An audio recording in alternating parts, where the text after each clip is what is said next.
Our next comic, he is all the way from 96, South Carolina. He's been doing stand-up for 6 years, performs locally in South Carolina, has performed in the Comedy Zone in Greenville and the Laughing Skull in Atlanta. Please give a nice warm welcome to Jay Boyd. Come on up.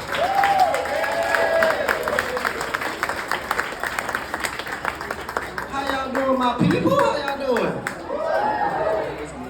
And I'd like to tell y'all a little bit about myself. I am from 96, and I currently live in Aiken. Now, being from 96, I have learned the differences between 96 and Aiken. I had to learn the hard way. Now, there's certain things I can do in 96 that I can't do in Aiken. First time ever went to Walmart in Aiken. Now, everybody knows if you go to a Walmart that's in a different town, it's set up different, so you don't know what nothing in it.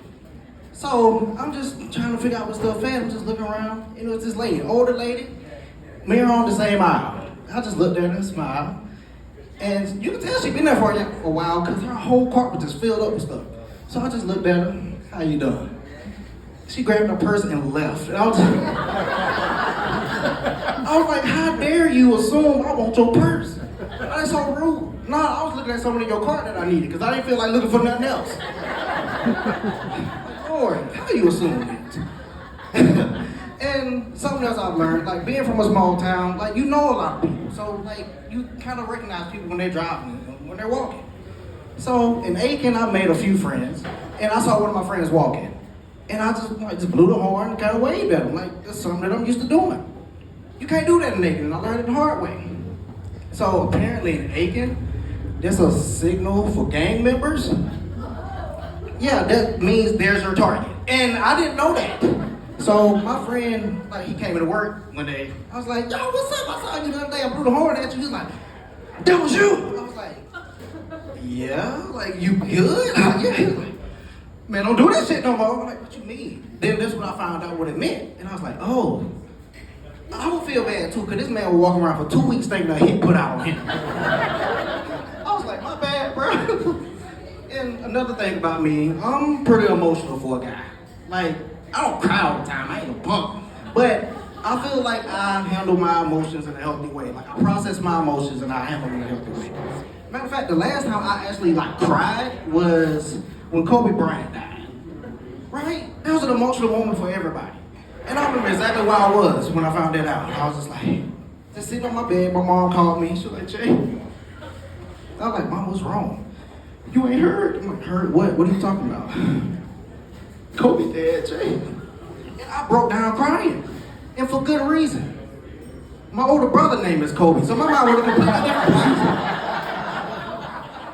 I'm like, Mom, you gotta clarify, man. Like, say Kobe Bryant next time. I'm over here thinking, hey, my nieces without father right now. Like, Lord, I'm over here looking for extra jobs, thinking I gotta pay bills and stuff to take care of them. Like, Lord, clarify next time, Mama. Lord. But my older brother's name is Jacoby, and he recently got married to a white woman. And yeah, I ain't gonna lie, he done went from Jacoby to Jacob. He just don't do black stuff no more, and it kind of make me mad. Like, my brother used to be the type of black person that would put Kool-Aid powder on watermelon. Like, that's how black he used to be. He's out walking barefoot in the woods and stuff. Like, he almost a pontoon. I'm like, yo. Well, last I heard, he actually learned how to swim, and that blew my mind. I was like, yo, like, come on. My brother hate when I do that shit. Like, man, I ain't that white, man. But no, I can't talk too much, John, because I too am dating a white woman. Just making sure I ain't breaking Jim Crow law or nothing. We good? I ain't gonna lie. I'm scared of her though. I'm scared of her. Like, when she was younger, I found out from her mom that she was a national champion in like trap shooting and stuff like that. So I'm thinking, if we ever get into an argument, it don't matter how fast I run, I'm not getting away. She just in there. That's two perfectly good ass cheeks, just gone. And another thing, one time, me and her were just sitting, just talking about petty arguments we don't have, just laughing at it. And she said, you know, one day, us getting mad at each other is gonna get one of us killed. I was like,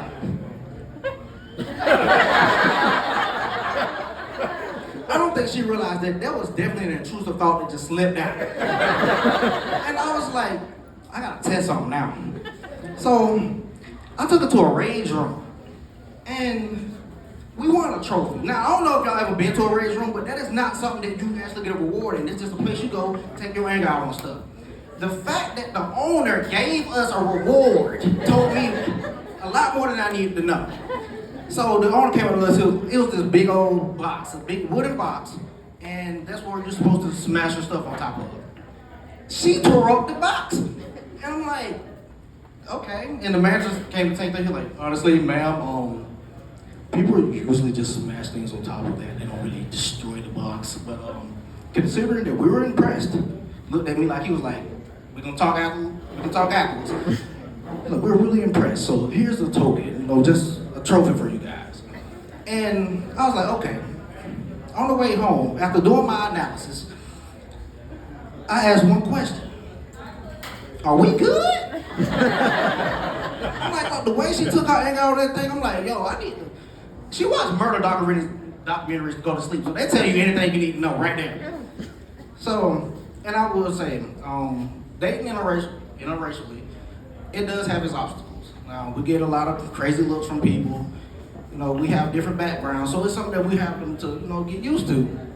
But I will say there's one thing that we are slowly learning that we never really had to think about, and that's naming our kids. Like, our kids would need a race-neutral name, and I didn't even think that was a thing. Like, my son would have to be named something like Michael, something that can be black and white. Michael Jackson, for instance, that's a perfect example of it. Choose your Michael, either one, black or the white. But one thing that I do know, I couldn't name my son Jamal. Come on. I also couldn't name him Hunter. It's counterintuitive. I don't hunt. But another name that I couldn't name my child is Walker. Now, again, I'm from 96, I play sports, I play basketball, football, soccer. And I'm just saying, with a name like Walker, no coach is gonna believe that you're a good pitcher or that you run fast. I'm just talking. And that's something you have to think about. And another thing that we talked about is how we're gonna discipline our kids. Now, and I was like, what you mean? She was like, I don't wanna abuse my kids, I don't wanna beat them. I was like, I don't wanna abuse my kids either. But define beat. And she's like, no excessive hitting, no bruises and all this good stuff. I was like, well, hell, by them standards, my mama should have been in prison. If anything, my mama beat me out of trouble. I think I turned out okay. But I mean, to this day, I wouldn't make it in prison. I would not survive in jail. To this, let me ask you, I can't be the only one. So, does anyone else practice not dropping the soap?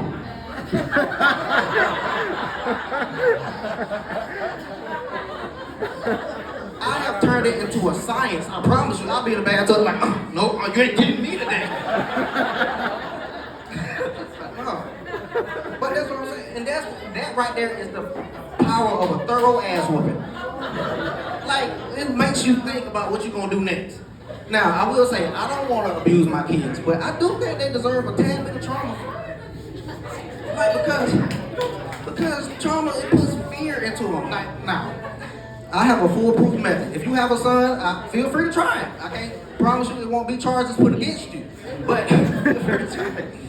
Now, if I have a son and he's talking back, giving me lip and everything, you know what I'm gonna make him do? Make him take his shirt off, put a slab of bacon on the stove, make him step up to it. Yeah, exactly. I don't care who you are. Nobody tough enough for bacon grease. I don't give a damn.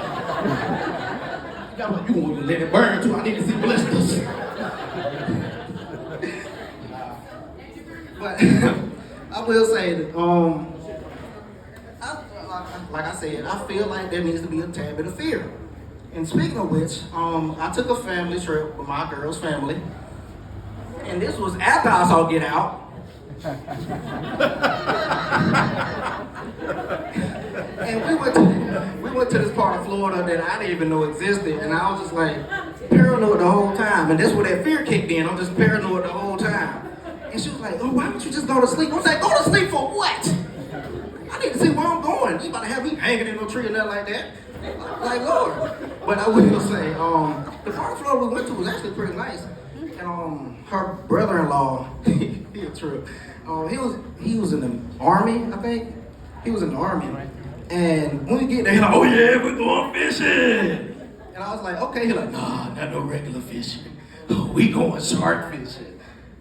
Who? He's like, "Yeah, man, yeah, we're doing it. He convinced me to do it, I ain't gonna lie. I caught 6 of them. And I will say, I was like, that was so cool, it was exciting. And I can stand here proud and say, that was the whitest thing I ever did in my life. But hey, that's like, you gotta try different stuff in life, man. And while we're in Florida, we was at this restaurant, nice restaurant. And this one guy just walked by the table. He just walked by and stopped and came back and looked at me. And at first I was worried. I was like, "Oh, we're in the place we don't know. I just saw Get Out. Like, what's going on?" But then I recognized the look on his face. It was the same look you get when you see a Hispanic family with one kid. Like, you don't see it often. You know what I'm saying? Oh, you don't see that every day. And he just kind of nodded at me and went on about his day, but trying to process it. Then later on that day, we went to this place. It was called like the Apalachicola Bee Company or something like that. It was just weird stuff. They sold shirts, different flavors of honey, and they had samples of the honey. And everybody was trying the samples, and I was like, "That's weird." Like, okay, I'll try it. I didn't want to be basic and just not do it.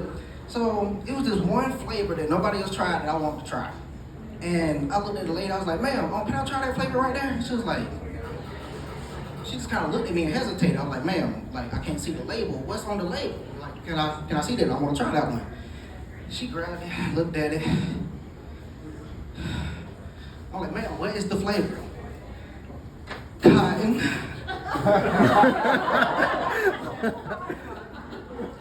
My girlfriend and her brother-in-law, they just ran off in the store just laughing. His face was like, and I'm not gonna lie, I'm awkward. And I didn't even think about what I said. I just said, I was like, "Okay, I picked that one."